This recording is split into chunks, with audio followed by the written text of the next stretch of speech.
Bien, bonjour. Donc, je vais vous présenter les résultats de l'Observatoire pour le premier trimestre. Avant de commencer à regarder ces résultats, qui sont bien intéressants, il est vrai, je voudrais vous rappeler quelle est la méthode de l'Observatoire. D'abord, nous ne parlons, sauf lorsque cela sera mentionné, que de la production hors les rachats. Fondamental. Ça, c'est le premier point. Ensuite, lorsque nous analysons l'activité au niveau du trimestre, nous travaillons sur 100 000 opérations immobilières et 120 000 prêts. Ces 100 000 opérations, ces 120 000 prêts par trimestre représentent aujourd'hui à peu près 45% de l'activité du marché immobilier. Ça signifie que derrière, il y a plus de 20 milliards chaque trimestre de production. 20 milliards de production, c'est plus de 50% de l'ensemble de la production de crédit immobilier. Tout d'abord, l'ensemble du marché. Alors en mars, les taux des crédits immobiliers sont descendus à 1,49% en moyenne. Ce n'est pas surprenant, même si on peut se poser des questions parfois.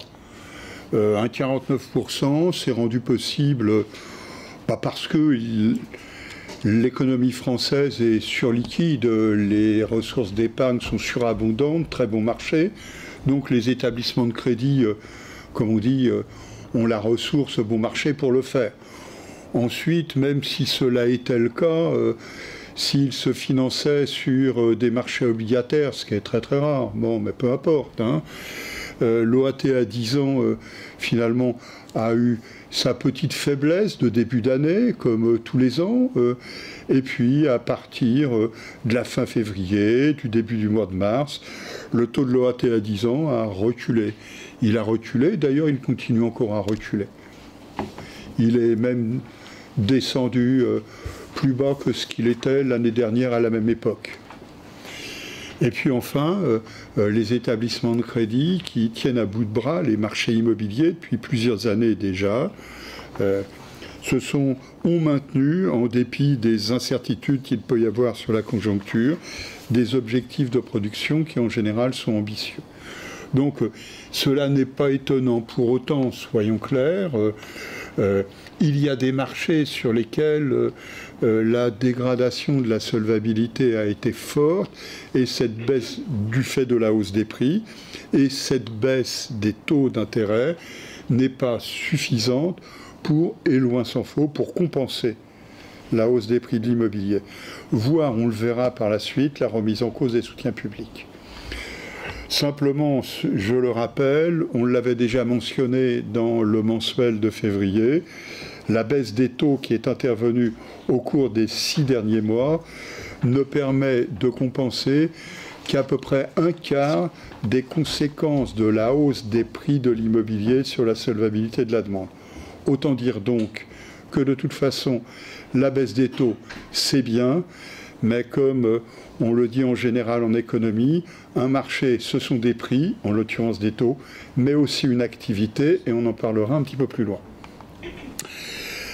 Quand on regarde maintenant de manière un peu détaillée, on prend pour référence, par exemple, la fin de l'année 2017, décembre 2017. Depuis, en moyenne, les taux ont baissé de 2 points de base. Mais avec des baisses qui sont nettement plus marquées sur les prêts longs. Il est clair que derrière, il y a une stratégie de la part des établissements, et d'ailleurs, quand on regarde, si on distingue par groupe, alors on prend par exemple le 25 ans, 73% en moyenne, en mars dernier, ça va entre 1,46 sur le premier groupe, le moyen des 25% les meilleurs, jusqu'à 2,03 sur le quatrième groupe. Il est clair que quand on regarde ça de manière détaillée, on s'aperçoit que depuis décembre dernier, lorsque les taux en moyenne baissent de 2 points, eh bien il se trouve que la baisse n'est pas la même. Elle est de 9 points de base sur les prêts à 25 ans. elle est de 5 points de base sur les prêts à 15 et 20 ans des 3e et 4e groupes. C'est-à-dire que l'effort de baisse a été porté sur les dossiers qui sont les dossiers, entre guillemets, les moins faciles, peut-être. Ceux qui ont l'apport personnel le moins élevé. Heureusement, parce que ce sont des ménages qui ont été rudement impactés par la remise en cause des dispositifs publics de soutien de la demande. Et sans cela, il est clair que le recul de l'activité aurait été, sur beaucoup de marchés, nettement plus prononcé. À côté de la baisse des taux, dans le même temps, les durées s'allongent. Depuis 2014, l'allongement de la durée est quand même sensible. Sur une durée moyenne de 219 mois durant le premier trimestre 2018, c'est un allongement de 15 mois par rapport au premier trimestre 2014, ce qui est beaucoup, hein, et 5 mois pour la seule année 2017, et encore 2 mois depuis le début de l'année 2018. Et cet allongement se poursuit. Il permet de venir en soutien d'une partie de la demande qui a été abandonnée par des dispositifs publics. Et quand on prend par exemple neuf, hein, depuis le début de l'année, la durée moyenne des prêts s'est allongée de 5 mois. Ce qui permet de compenser en partie seulement, la dégradation du prêt à taux zéro et la suppression des aides personnelles à l'accession à la propriété. Quand on regarde cela de plus près, on s'aperçoit que l'allongement que l'on observe est quand même tout à fait spectaculaire. Si on prend les plus jeunes des ménages ou la clientèle des accédants et des primo-accédants les plus jeunes en général. Voilà, les moins de 35 ans par exemple, hein, au cours du premier trimestre, 41,5% d'entre eux, des moins de 35 ans, ont bénéficié de prêts qui sont d'une durée de 25 ans et plus. Lorsqu'on regarde rien que l'année dernière à la même époque, c'était 34,8%. On voit quand même l'évolution, hein, c'est très net. Alors maintenant, à côté de cela, qu'est-ce qu'on voit? On avait dit en 2017, effectivement, le marché s'était transformé. Il s'était transformé notamment avec le retour de ménages qui étaient des ménages plus aisés. On voit bien que les revenus des emprunteurs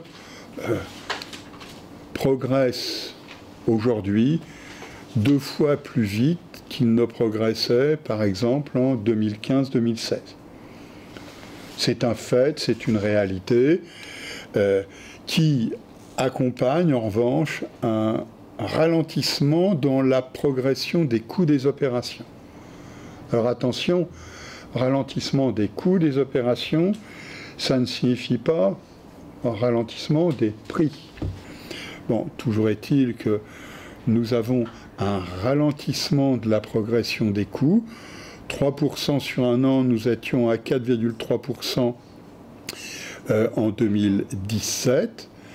Et ça signifie à côté de cela que le troisième paramètre important, qui est celui de l'apport personnel, se dégrade. Bon, toujours est-il que puisque les coûts des opérations progressent moins vite et que les revenus des ménages progressent plus rapidement, le coût relatif des opérations se stabilise. La conséquence de cela, l'indicateur de solvabilité de la demande, qui avait bénéficié au second semestre 2017 d'un rebond associé, vous vous en souvenez, à la transformation des clientèles, au retour de ménages plus aisés, plus exactement à l'accroissement du poids relatif des ménages plus aisés. cet indicateur de solvabilité maintenant se retourne. Donc il n'est pas étonnant dans ce contexte-là que l'activité du marché se dégrade. Il n'est pas étonnant de constater que le premier trimestre de l'année a supporté les conséquences de la dégradation des dispositifs publics, voire la suppression pour les APL accession. Il n'est pas étonnant dans ces cas-là que la demande recule. 8 mois de dégradation du marché, de tous les marchés, on le verra après, a comme conséquence que l'amplification du mouvement du premier trimestre s'inscrit dans ce paysage. Moins 9,9% pour la production, moins 16,9% pour le nombre de prêts.